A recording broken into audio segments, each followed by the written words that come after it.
you've come at this thing from the non-traditional media standpoint. Like, I got a journalism degree. I was told that you should be objective. You should keep your stuff out of it. And that's how you should approach things. That's the way you get to have a job and be a professional. You've made your job and come at it the complete different way. How do you go through that thought process, I guess?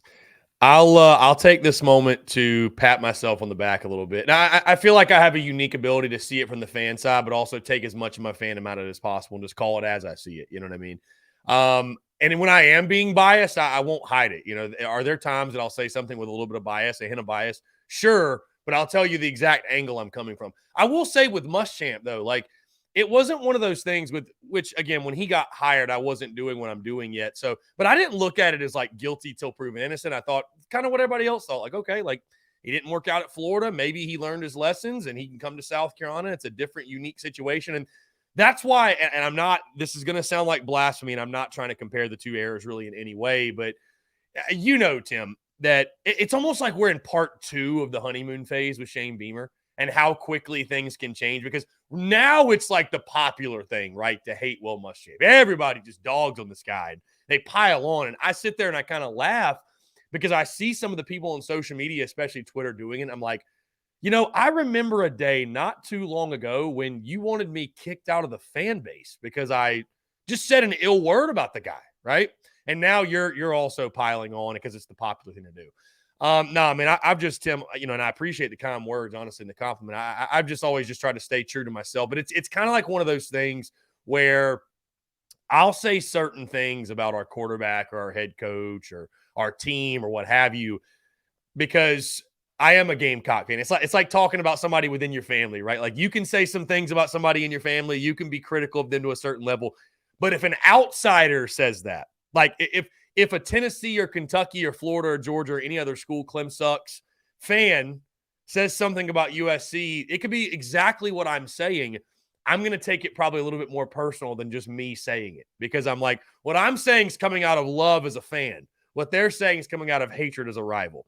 So I don't know if that makes any sense, but it's no, I've just always believed since the jump, man, just keeping it real and staying true to myself and just calling it as I see it. And for example, the whole Fire Muschamp thing, Tim, I mean, even after we lost to Virginia in that Belk Bowl fuel 28-0, I chalked it up as, okay, you know, it's a bowl game. Deebo Samuel didn't play. This happens in bowl games, no big deal. I mean, I sat in the stadium that day. I mean, it sucked, but I was like, you know what? It is what it is. It's a bowl game. It's meaningless. Who cares? So I didn't go into that 2019 UNC game expecting the call for Muschamp's job. Quite the opposite. I'd picked South Carolina that year to go 7-5. You know, you go back and look at that day. What made it so funny is I posted a video in pregame, like all fired up, going to the tailgate, had the Black Magic tank top. Like, I was pumped. Like, I thought we were going to have a pretty good football team. And I think that's one of the reasons that outburst after came out, because I really allowed myself to get so hyped up and so excited. And if you'd have lost a week 1 to Georgia, that'd have been one thing. But it just like, it felt like all my hopes and dreams just came crashing down in one game, in 1 week, in such an inexcusable, what felt like at the time, an inexcusable loss when you had a senior quarterback in Jake Bentley. You had a veteran team. You had Will Muschamp in his 4th year. And on the other side, you had Mack Brown in year 1, a freshman, Sam Howell. It felt, you know, ridiculous. And then obviously that just matched the rest of that season with Appalachian State. And then just somehow, some way, Tim, I don't know if you'd agree, but I think that 2019 Georgia win is like the most ridiculous, unexplainable win in the history of Gamecock football. Like the fact that that team went on the road and beat that Georgia team. It's still, to me, to this day, why did Jake Fromm keep throwing at Israel Mukuamu? Will we ever know? So, no, I appreciate you saying what you said. And I've just always tried to keep it genuine and keep it real. And, you know, I just have a knack for, and I think, too, what drives me is I like seeing both sides of the argument. I like the banter. I run towards the banter, not away from it. Some people are uncomfortable having the uncomfortable conversation. And so I like the differing opinions. I like to get there's times, man, I'll be talking about South Carolina. We'll be doing position unit previews or just whatever, creating content around whatever. And I'll just, for the sake of the argument, I'm like, let's just look at the other side of the coin. What if it works out this way instead of this way? You know, I'll have my take and my opinion on how I think it's going to go, but I'm like, you know, well, what if South Carolina goes 6-6?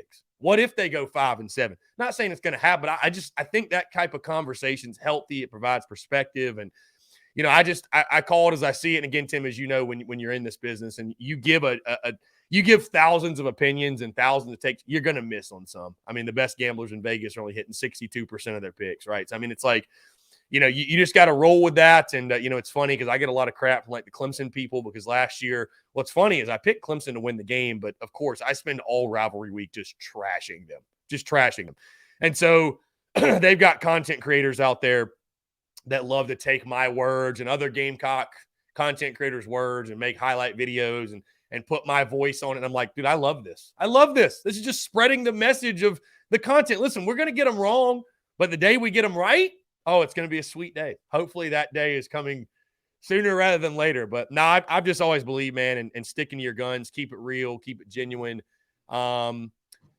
And yeah, I mean, a lot of the content, man, and the post-game thoughts and stuff, it's not like some pre-planned thing. It's not some shtick. I mean, I go back to that Fire Muschamp video. That was so just in the moment, pure, just emotion. You know what I mean? Just pure emotion. And to some people that, it's like, yeah, I wouldn't lead a business that way. But I just believe when it comes to creating content, just keeping it genuine. I feel like people can sniff bullshit a mile away. And the number one goal is to not be boring. That's the thing. Just don't be boring, man. Nobody wants to go read a box score or just hear, well, this happened, and this happened. It's like, well, what do you think about it? Like, give me an opinion.